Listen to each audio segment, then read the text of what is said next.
Adnan water tank लाए हैं खास एंटी बैक्टीरियल वाटर टैंक्स, जिससे आपको मिले शुद्ध पानी हमेशा।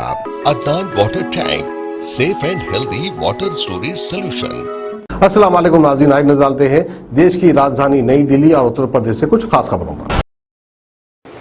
बिटकॉइन के नाम पर इन्वेस्टमेंट का झांसा देकर ठगी करने वाले गैंग के एक बदमाश को दिल्ली पुलिस की क्राइम ब्रांच ने गिरफ्तार किया है। आरोपी की पहचान बेगमपुर के रहने वाला ललित वर्मा बताई जा रही है। आरोप है कि ललित ने अपने गैंग के साथ मिलकर दिल्ली, गुजरात, हरियाणा, महाराष्ट्र, राजस्थान और कई दूसरे राज्यों में भी करोड़ों की ठगी की है। फिलहाल ललित और उसके गैंग पर 3.5 करोड़ रुपए ठगी करने का आरोप है। बताया जा रहा है कि गुजरात के पालपुर में ललित के खिलाफ अदालत ने गैर जमानत वारंट भी जारी किया हुआ है। साथ ही ये भी बताया जा रहा है कि ललित ने एक शख्स के साथ मिलकर 2015 में झज्जर में कंपनी भी खोली थी। वहां से इन लोगों ने करीब 1.5 करोड़ की ठगी की और रफू चक्कर हो गए। इनके खिलाफ हरियाणा के जिंद में भी मामला दर्ज हुआ। इसके बाद 2017 में बिटकॉइन के नाम पर लोगों को इन्वेस्टमेंट का झांसा दिया, बदले में कैश और सोने देने का वादा किया। वहां से भी करीब 2 करोड़ की ठगी करके आरोपी फरार हो गए। तो वहीं आरोपियों ने जयपुर के कारोबारी के शर्मा के साथ 17 लाख की भी ठगी की।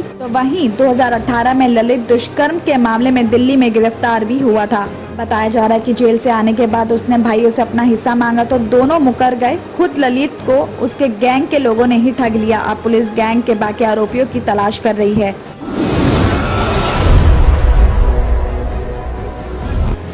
राजधानी के अलग अलग जगहों से मेट्रो स्टेशन जाने वाले लोगों को 12 अगस्त से अत्याधुनिक सुविधाओं से युक्त इलेक्ट्रिक फीडर बसें अवेलेबल होंगी। इसमें किराया देने के लिए कैश पेमेंट ही नहीं बल्कि मेट्रो या डीटीसी के स्मार्ट कार्ड से भी होगा। पूरी तरह कॉन्टेक्टलेस इन फीडर बसों में टिकट देने के लिए कंडक्टर भी नहीं होंगे। प्रैक्टिकली तौर पर बृहस्पतिवार यानी कल से 2 रूट पर इनका संचालन शुरू हो जाएगा और पहले चरण में 24 सीटों वाली 25 बसें चलाई जा रही हैं। आपको बता दें कि दिल्ली में पहली बार चलाई जा रही इन लो फ्लोर इलेक्ट्रिक बसों में सफर करने वाले यात्री सिर्फ मेट्रो स्टेशन पर ही उतर पाएंगे।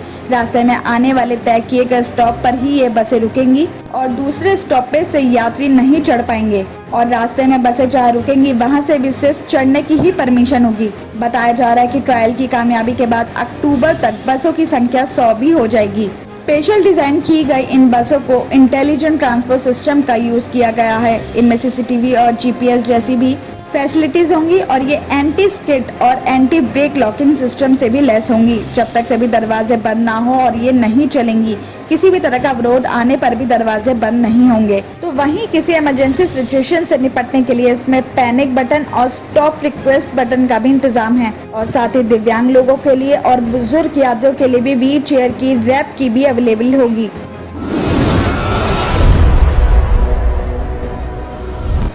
सुप्रीम कोर्ट ने केंद्र सरकार से ऑक्सीजन की कमी से होने वाली मौतों पर जानकारी देने के लिए कहा है, लेकिन दिल्ली सरकार ने आरोप लगाया है कि अभी तक केंद्र सरकार ने उनसे ऑक्सीजन की कमी की वजह से होने वाली मौतों के बारे में कोई जानकारी नहीं मांगी है। आपको बता दें कि इसके पहले संसद में केंद्र सरकार ने ऑक्सीजन की कमी की वजह से कोई मौत न होने की बात कही थी। हंगामा मचने के बाद सरकार ने कहा था कि ऑक्सीजन की कमी की वजह से होने वाली मौतों की जानकारी राज्यों की तरफ से केंद्र को भेजी जानी थी, लेकिन राज्यों ने अभी तक केंद्र को यह जानकारी नहीं दी है, जिसकी वजह से केंद्र इसकी साफ जानकारी नहीं दे पाया। तो वहीं अब इधर दिल्ली सरकार ने साफ कह दिया कि अभी तक केंद्र सरकार ने उससे ऑक्सीजन से होने वाली मौतों पर कोई जानकारी नहीं मांगी है। इससे एक बार फिर इस मुद्दे पर राजनीति गरमाने के आसार बढ़ गए हैं। इस मामले में दिल्ली के उप मुख्यमंत्री मनीष सिसोदिया ने कहा कि ऑक्सीजन की कमी से हुई मौतों के आंकड़ों पर केंद्र ने देश से झूठ बोला है। उन्होंने कहा कि केंद्र सरकार कह रही है कि उसने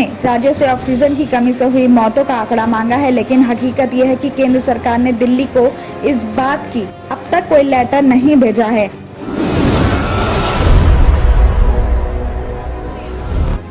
दिल्ली की एक अदालत ने मुख्यमंत्री अरविंद केजरीवाल, उप मुख्यमंत्री मनीष सिसोदिया और दूसरे आप विधायकों को तत्कालीन मुख्य सचिव अंशु प्रकाश के साथ मारपीट के मामले में बरी कर दिया है। हालांकि कोर्ट ने इस मामले में आप के 2 विधायकों अमानतुल्ला खान और प्रकाश जरवाल के खिलाफ आरोप तय करने का आदेश दिया है।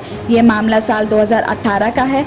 आपको बता दें कि इस मामले में मनीष सिसोदिया ने आज एक प्रेस कॉन्फ्रेंस भी की है, जिसमें उन्होंने इसे सत्य की विजय बताया है।